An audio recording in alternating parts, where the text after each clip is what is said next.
এবার প্রধানমন্ত্রীর রাজনৈতিক উপদেষ্টা ও বিএনপির স্থায়ী কমিটির সদস্য মির্জা আব্বাসের সুস্বাস্থ্য ও দীর্ঘায়ু কামনা করলেন জাতীয় নাগরিক পার্টির মুখ্য সমন্বয়ক নাসিরুদ্দিন পাটোয়ারি। বৃহস্পতিবার রাত ৮টার দিকে নিজের ভেরিফাইড ফেসবুক ওয়ালে দেওয়া এক পোস্টে জ্যেষ্ঠ এই রাজনীতিকের সুস্থতা কামনা করেন তিনি।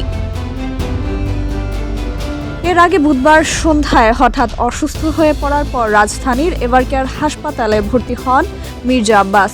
ইফতারে পানি পান করার সময় আচমকাই জ্ঞান হারান তিনি। প্রাথমিক চিকিৎসার পরও অবস্থার উন্নতি না হওয়ায় গভীর রাতে হাসপাতালে ভর্তি করা হয় তাকে।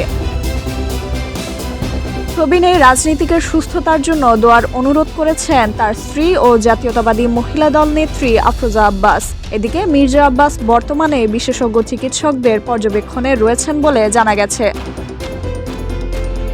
গেল সংসদ নির্বাচনে ঢাকা ৮ আসনে মির্জা আব্বাসের প্রতিদ্বন্দ্বিতা করেছিলেন এনসিপি নেতা নাসিরুদ্দিন পাটোয়ারি।